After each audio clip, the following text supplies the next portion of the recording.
Hey, it's Debra Poneman, founder of Yes to Success, where we share knowledge and tools for you to live your ultimate life, ageless, longevity for your brain, body, and future, and the Awake Method, because it's time for all of us to wake up.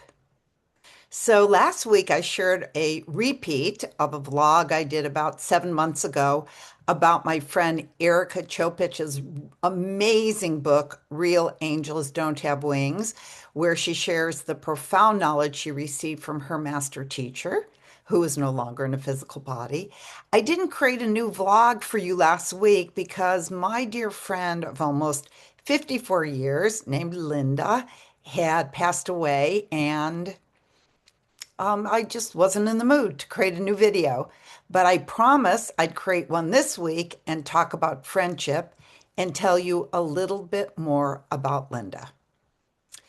So honestly, I think that I'm not alone in saying that I've had a lot of friends and family members move on from this physical plane recently for their next adventure on the other side. And I miss them all, of course. My friend Pritpal passed away in February, and that woman, from the day she and I met in the early 1980s, she was always there supporting me through thick and thin with her absolutely divine motherly presence. In the early days of Yes to Success, she was actually my first Yes to Success international teacher. It was 1983, and she taught Yes to Success on a world tour, 9 countries throughout the world.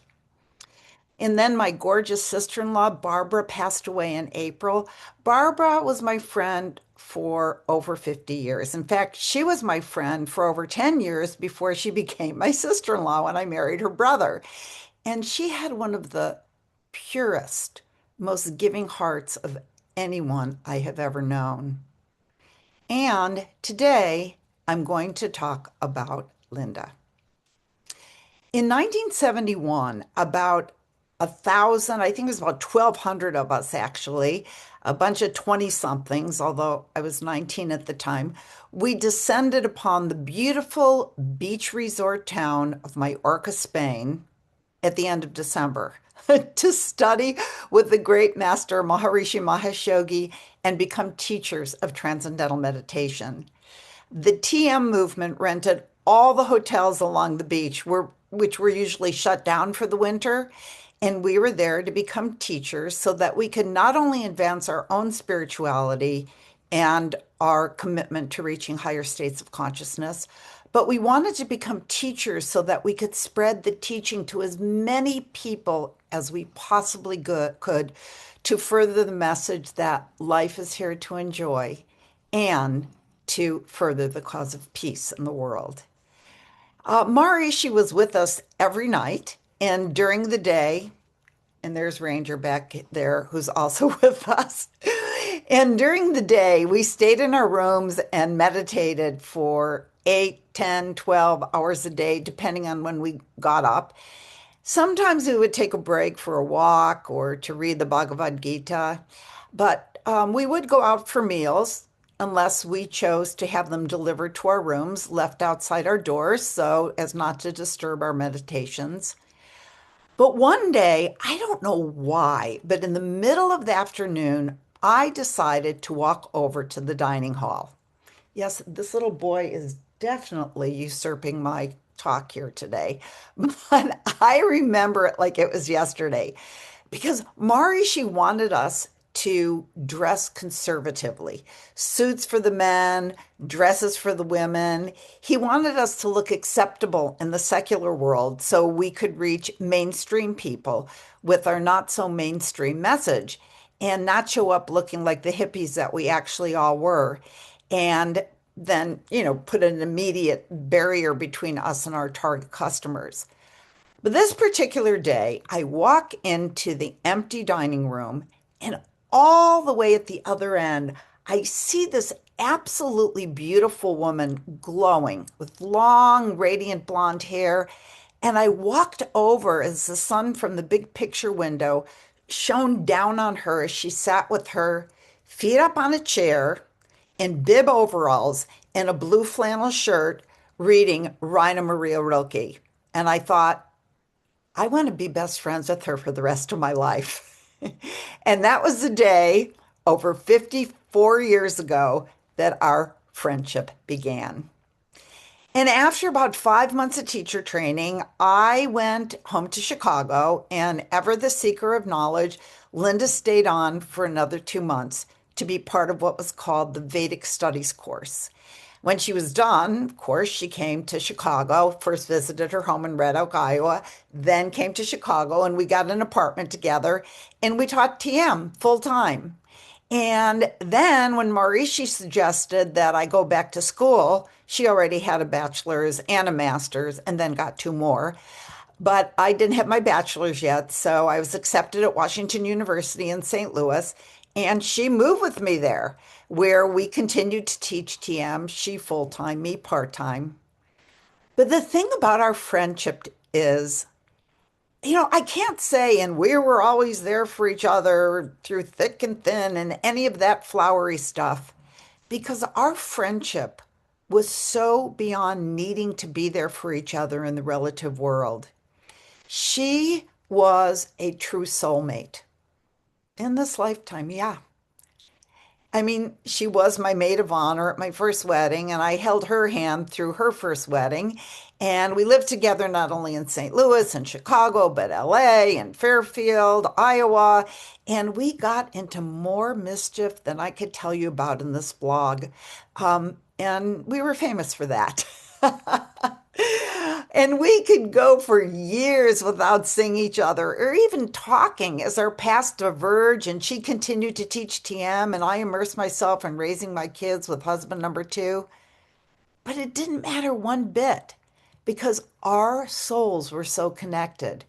We were always and forever Miss Debra and Miss Linda, which became our names in 1972 when all 1,200 of us moved from Majorca, Spain to Fujifonte, Italy in April when we had to turn the beach town back over to the real tourists as the season began. And our Italian hotel owners, always the Italian gentlemen, called us Miss Linda and Miss Debra. And so we were for the next 50 plus years. To give you another example of our connection, I remember this one day when we were living in St. Louis and something was on my mind. I have no idea what it was, but I remember it was a hot and humid day and we were sitting at the kitchen table eating watermelon. And I said to her, I have something I need to talk to you about. And she looked up at me from the watermelon and our eyes met. And there's this one split second where we actually had concerned looks on our faces. And then we burst out laughing and laughed so hard that I think we fell off our chairs. And even the thought that we needed to relate about something. And for decades to follow, when something was bothering either one of us, which was almost never, we'd look at each other and say, relate over the watermelon. And we'd laugh until we cried, and that was all we needed to do to clean the slate. And we loved to laugh. I mean, her sense of humor was unsurpassed. It was woven as gracefully into her life as everything else she did. She would drop a line so subtly that it would go right past you if you weren't paying attention. But if you were, you would be laughing so hard you can hardly breathe. And you'd be thinking, how on earth does she come up with this stuff? So, yes, she was funny. She was radiantly beautiful. She was brilliant. She was fearless. She was creative. She was the best teacher, bar none. I mean, I'm a pretty good teacher, but I remember back in 1975 when we were at Maharishi International University in Fairfield, Iowa, and we were asked to teach a 1 month program together called Forest Academy. But her teaching was so flawless and so effortlessly brilliant that all I could do was keep saying, you keep going, and sit there in awe. And then after a few days, I went back to my desk job because truthfully, I didn't want to deprive the students of the experience of having Miss Linda as their Forest Academy teacher. Anyway, I could go on and on about all of our misadventures, like when we student taught together in the inner city of St. Louis and had the time of our lives. I mean, we had found our people, like our favorite 8-year-old kid. His name was Condon, and that was his real name, but he asked us to please refer to him as Soul Brother Number Nine, which of course we did. Or the time we were visiting her family in Red Oak, Iowa in 1976 for the bicentennial celebration. And we were having a good old time at the parade and the speeches. We had on our Red Oak t shirts until, as part of the celebration, they roasted a whole hog in a big pit in the ground.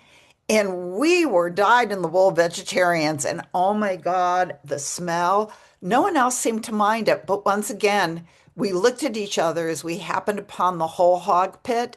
And in a split second, we connected telepathically over the irony of it all. And you guessed it, we started laughing so hard that we could hardly stand up. And then, about 10 years ago, something became apparent that all of us were trying not to believe was happening, that this woman could possibly be losing her impeccable brilliance.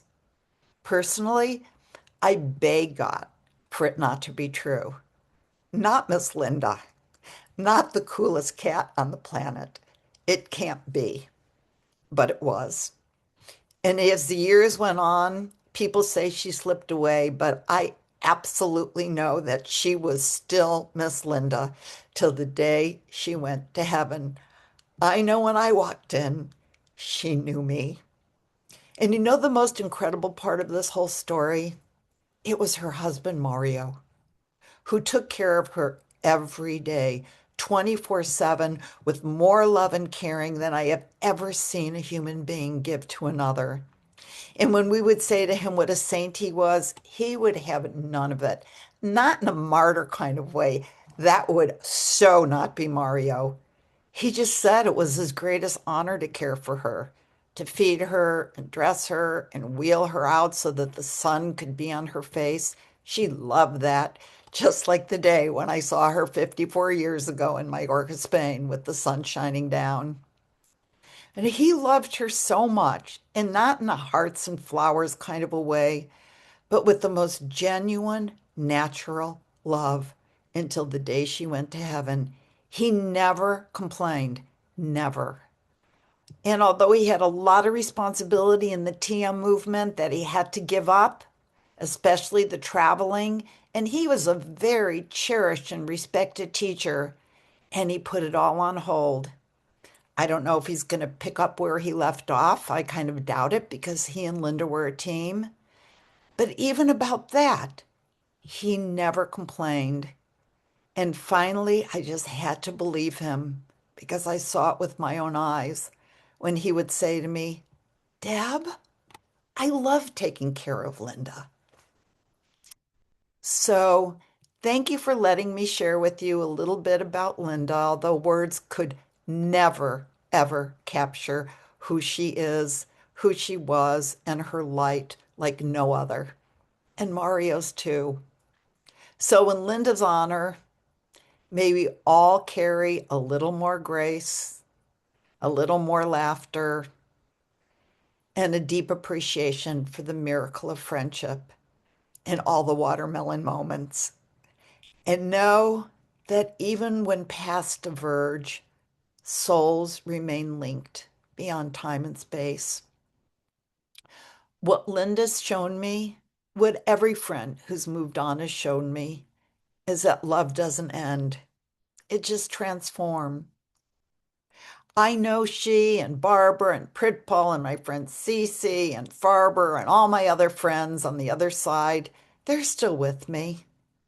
And the joy and the love and the aha moments and the spiritual insights and, of course, the laughter we shared inspire me to appreciate more fully every one of my precious friends and get the gifts they are and appreciate every precious day I'm given here on earth.